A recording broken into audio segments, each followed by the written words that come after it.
একটা চাকা 88 কিমি পথ অতিক্রম করতে 1000 বার আবর্তন করে, চাকাটির ব্যাসার্ধের মান হবে কত হবে? চাকাটির ব্যাসার্ধ মানে আর এর মান কত হবে? তো আমরা জানি একটি চাকা কি থাকে, একটি বৃত্তের মতো থাকে। তাহলে বৃত্তের পরিধির সূত্র কি? 2 পাই আর। বৃত্তের পরিধির সূত্র হলো 2 পাই আর। তাহলে কত কিলোমিটার যায় সে 2 পাই আর 88 কিলোমিটার যায়। সরি না, হ্যাঁ 1000 বার ঘুরে। কতবার ঘুরে? 1000 বার ঘুরে, মানে একবার ঘুরলে সেটা একটা বৃত্তের মতো ঘুরে। তাই আমি এখানে লিখেছি 2 পাই আর বৃত্তের পরিধির সূত্র ইন্টু 1000।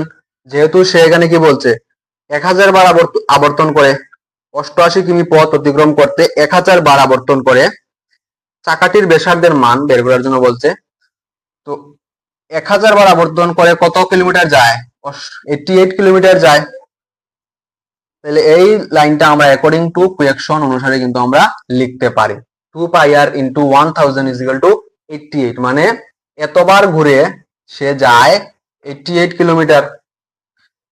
তাহলে দেখো এখানে ভালো করে একটা জিনিস লক্ষ্য করো, উত্তরে কিন্তু সবগুলা মিটার দিয়েছে, তার মানে আনসারও মিটারে আসতে হবে, মানে আর এর মানটা কিসে আসতে হবে? মিটারে আসতে হবে। তাহলে এখানে আমরা এই কিলোমিটারকে মিটারে নিয়ে নেব। মিটারে নিতে হলে 1000 দিয়ে গুণ করতে হবে। আমি এখানে 88 কে 1000 দিয়ে এখানে গুণ করেছি।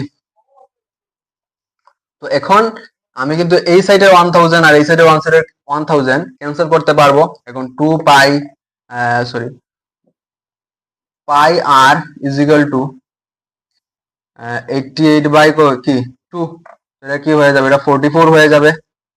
আর এদিকে পাই এর মান আমরা জানি 22/7 আর ইজ ইকুয়াল টু 44।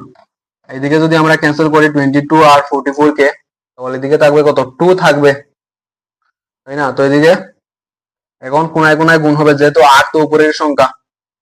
তো এইদিকে আর ইজ ইকুয়াল টু হয়ে যাবে 7 ইন্টু 2, মানে আর এর মান চলে আসবে 14।